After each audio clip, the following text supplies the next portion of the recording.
ಈ ದ್ರೋಹಿಗಳನ್ನ ಹಿಡಿದು ಗಲ್ಲಿಗೇರಿಸೋವರೆಗೂ ಆ ಸತ್ತು ಮಕ್ಕಳು ನನ್ನ ಕಿವಿಯಿಂದ ಹೋಗೋದಿಲ್ಲ. Yes sir, it's not an accident, it's a murder sir. ಮಕ್ಕಳು ತಿಂದಿರೋ ಐಸ್ ಕ್ರೀಮ್ ನಲ್ಲಿ ಡ್ರಗ್ಸ್ ಮಿಕ್ಸ್ ಮಾಡಿದ್ದಾರೆ.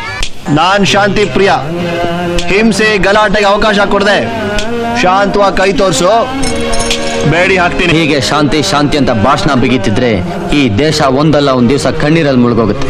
ಇವರು ಮಕ್ಕಳಿಗೆ ವಿಷ ತಿನ್ಸವ್ರು, ಇಂಥವ್ರು ನೋಡಿ ಅಳ್ಬಾರ್ದು. ಬಿಟ್ಬಿಡು, ರಕ್ತ ಹರಿದ್ರೆ ಹರಿಲಿ, ಸತ್ರೆ ಸಾಯ್ಲಿ. ಸಾಕ್ಷಿಯಾಗಿ ಆಧಾರ ಸಮೇತ ನಾನು ನಿನ್ನ ಹತ್ರ ಬರ್ತೀನಿ. ಹುಷಾರಾಗಿರು.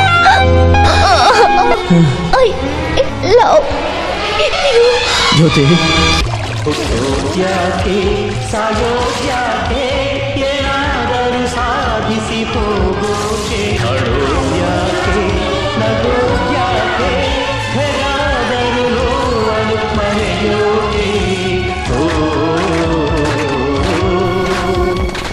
ದೇಶಕ್ಕೋಸ್ಕರ ಹುಟ್ಟಿದೀಯ, ದೇಶಕ್ಕೋಸ್ಕರ ಹೋರಾಡು. ಮಾನನ್ ಕಾಪಾಡ್ಕೊಳಕ್ ಫೈಟ್ ಮಾಡದೆ ಇರೋಳು ನನ್ ತಂಗಿನೇ ಅಲ್ಲ.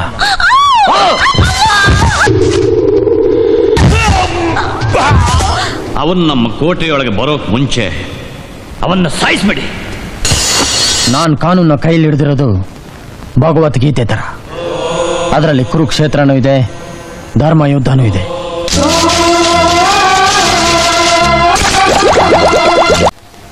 ಸುಭಾಷ್! ಲಲ್ಲಾ ಲಾಲಾ ಲಲ್ಲಾ ಲಾಲಾ ಲಲ್ಲಾ ಲಾಲಾ ಲಾಲಾ ಓ